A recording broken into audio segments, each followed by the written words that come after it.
డ్వాక్రా, రైతు బజార్, పట్టిసీమ, అప్పుడు ఐటీ అంటే ఇప్పుడు క్వాంటమ్, అప్పుడు సైబరాబాద్ అంటే ఇప్పుడు అమరావతి. వయసు 75 అయినా స్పీడు 25 సంవత్సరాలు కుర్రోడు. ఆయన రికార్డులు బద్దలు కొట్టే వ్యక్తి ఇంకా పుట్టలేదు, పుట్టడు. అది మన సిబిఎన్.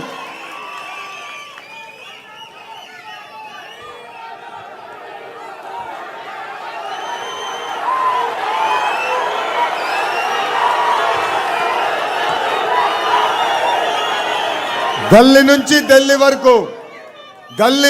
ఢిల్లీ వరకు పసుపు జెండా పవర్ ఏంటో మనం చూపించాం. ఎక్కడ చూసినా సైకిల్ బ్రాండ్ కనపడుతుంది. National front, United front, NDA లాంటి అలయన్స్లో కీలక పాత్ర వహించింది తెలుగుదేశం పార్టీ. అంతేకాదు రాష్ట్రపతిగా అబ్దుల్ కలాం గారిని ప్రతిపాదించింది మన సిబిఎన్. పార్లమెంట్కి తొలి దళిత స్పీకర్గా బాలయోగి గారిని కూడా నియమించింది మన సిబిఎన్. అంతెందుకు అంబేద్కర్ గారికి భారత రత్న రాతలో కీలకమైన పాత్ర వహించింది అన్న ఎన్టీఆర్. హైవేస్ కానివ్వండి, పవర్ కానివ్వండి, టెలికాం కానివ్వండి, ఐటీ కానివ్వండి, ఇప్పుడు ఏకంగా డేటా సిటీ కానివ్వండి, అనేక సంస్కరణలో కీలక పాత్ర వహిస్తుంది ఒకే ఒక party, Telugu Desam party. Telugu Desam party లేకుండా చేస్తా ఉన్నారు కొంతమంది. ఇప్పుడు వాళ్ళే అడ్రస్ లేకుండా పోయారు. అర్థమైందా రాజా? 2019 నుంచి 24 వరకు ఎన్ని అరాచకాలు చేశారో మనందరం చూసాం. 79 మంది కార్యకర్తలు, నాయకుల్ని ఆనాటి పాలకులు చంపేస్తాం కూడా జరిగింది.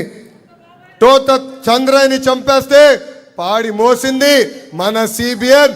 ఆ కుటుంబానికి ఈరోజు ప్రభుత్వ ఉద్యోగం కూడా ఇచ్చింది మన సిబిఎన్. కొన్ని రాజకీయ పార్టీలు వాళ్ళ స్వార్థం కోసం కార్యకర్తల చేత కత్తి బట్టిస్తారు. కానీ మన సిబిఎన్ కార్యకర్తల పిల్లలకి పుస్తకాలతో పట్టించారు. ఫ్యాక్షన్ దాడిలో మన కార్యకర్తలు చనిపోతే ఆ పిల్లల్ని స్వయంగా దత్తకు తీసుకుని చదివించి ప్రయోజకులుగా మార్చింది మన సిబిఎన్. నేను ఆ పిల్లల్ని పాదయాత్రలో కలిసా. ఒకరు డెలాయిట్, ఒకరు గూగుల్, అంతర్జాతీయ సంస్థల్లో వాళ్ళు పనిచేస్తాం కూడా జరుగుతుంది. కార్యకర్తలపైన, నేతలపైన కేసులు పెట్టారు. మన దేవాలయంగా భావించే ఈ తెలుగుదేశం పార్టీ కార్యాలయం పైన దాడి చేశారు. మన సిబిఎన్ ఇంటిపై దాడి చేశారు. ఏం తప్పు చేయని మన సిబిఎన్ని 53 రోజుల్లో జైల్లో బంధించారు. వాళ్ళందరికీ చెప్తున్నా, క్లేమోర్ మైన్కే భయపడని బ్లడ్ మాది. మీరు పెట్టే కేసులు, దాడులకి మేము భయపడతామా? 2024 ఎన్నికల్లో 94% స్ట్రైక్ రేట్, 57% ఓట్ షేర్ వచ్చింది. 8 ఉమ్మడి జిల్లాలో క్లీన్ స్వీప్ ఎన్డీఏ సాధించింది. దేశంలో ఏ రాష్ట్రం చేయని విధంగా మనం సంక్షేమం చేస్తున్నాం. పెన్షన్ వృద్ధులకి 4,000 రూపాయలు, వికలాంగులకి 6,000 రూపాయలు, బెడ్కే పరిమితం అవుతే 15,000 రూపాయలు ఈరోజు మన సిబిఎన్ అందిస్తున్నారు. ఇక్కడున్న కార్యకర్తలు, రాష్ట్ర వ్యాప్తంగా ఉన్న కార్యకర్తలు ఆలోచించాలి. భారతదేశంలో ఏ రాష్ట్రంలో కూడా ఇంత పెన్షన్ ఇవ్వట్లేదు. ఇంతేకాదు ఏకంగా దీపం పథకం ద్వారా ప్రతి ఏటా ఉచితంగా 3 గ్యాస్ సిలిండర్లు అందజేస్తున్నారు. ఇంట్లో ఎంతమంది పిల్లలుంటే అంతమంది పిల్లలకి తల్లికి వందనం ద్వారా 15,000 రూపాయలు మన సిబిఎన్ అందిస్తున్నారు. 16,347 టీచర్ పోస్టులు భర్తీ చేశాం. 6,000 కానిస్టేబుల్ పోస్టులు భర్తీ చేశాం. అంతేకాదు మొన్న ఉగాదికి జాబ్ క్యాలెండర్ విడుదల చేశాం.